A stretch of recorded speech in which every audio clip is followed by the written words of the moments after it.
All friends, ఇది చెన్నారం గ్రామం, నల్గొండకు 11 కిలోమీటర్ల దూరంలో ఉన్నది. ఇది విలేజ్.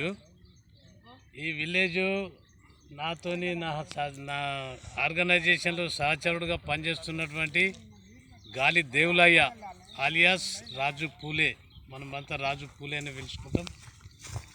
అయితే ఈ 15 సంవత్సరాల క్రితం 2009లో దీని మీద ఇది కబ్జాకు గురైనప్పుడు ఈ ల్యాండ్ మీద ఆయన కేసేసిండు. 15 సంవత్సరంల న్యాయ పోరాటం తర్వాత మొన్న 8/1/2025 రోజున ఈయనకు court, Nalgonda first additional court ఈయన ఫేవర్లా తీర్పు ఇవ్వడం జరిగింది.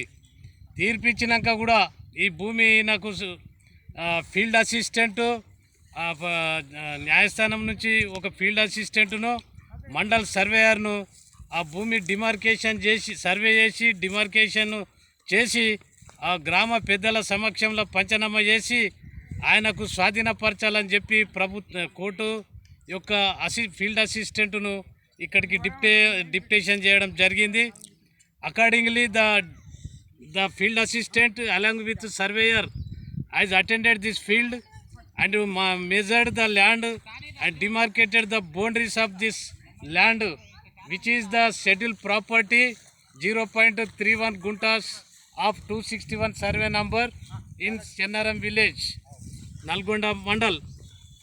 తర్వాత ఏమైందంటే ఈ విలేజ్ ఈ డిమార్కేషన్ చేసిన తర్వాత ఈయన ప్రతివాదులు మళ్ళీ వచ్చి ఈ బౌండరీస్ని డిమాలిష్ చేయడం జరిగింది. వాళ్ళ మీద కూడా న్యాయంగా మన హక్కు ద్వారా బాబాసాహెబ్ ఆనాడు ఏదైతే పోరాటం చేస్తుండేనో ఆయన పద్ధతిలోనే మనము పోలీసులను ఆశ్రయించడం జరిగింది. ఈ దేవులయ్య పోలీసులు వాళ్ళ మీద, ప్రతివాదుల మీద ఎఫ్ఐఆర్ చేశారు. కాంటెంప్ట్ ఆఫ్ కోర్ట్ జ్యుడిషియరీ అని చెప్పి దాని మీద ఇంకా అనేకమైనటువంటి సెక్షన్లు నమోదు చేసి వాళ్ళను రిమాండ్ కూడా చేశారు. మళ్ళీ వాళ్ళు బెయిల్ మీద బయటకు వచ్చారు.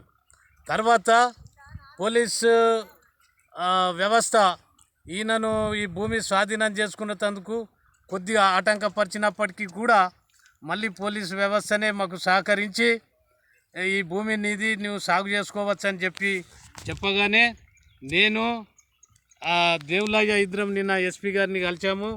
న్యాయంగా ఆ వారెంట్ ఆఫ్ డిగ్రీ కూడా చూపించడం జరిగింది. న్యాయస్థానం ఇచ్చిన తీర్పు, ఆ తీర్పు క్షుణ్ణంగా చదివినటువంటి ఎస్పీ గారు దాన్ని మీ భూమి మీకే చెందుతుందని చెప్పి ఈ భూమిని రాజు గారు మీరు చేసుకోవచ్చు, మీరు రేపే ప్రొసీడ్గా కండి అని చెప్పి ఆయన చెప్పడం జరిగింది. ఆ తర్వాత ఈరోజు ఇక్కడనే ఉండి, నల్గొండలనే ఉండి ఈరోజు ఇక్కడ ఈయన ఈ భూమిలోకి వచ్చి భూమిని సాగు పనులను ప్రారంభించడం జరిగింది. జై భీమ్ సోదరులారా, న్యాయం గెలుస్తుంది. బాబాసాహెబ్ అంబేద్కర్ మార్గంలో మనం పోరాటం చేస్తే ఎంత పెద్ద శక్తినైనా మనం ఎదుర్కొంటామని సందర్భంగా ఈ రాజు చేసిన పోరాటమే స్ఫూర్తి అని చెప్పి నేను చెప్తా ఉన్నాను. జై భీమ్, జై భారత్.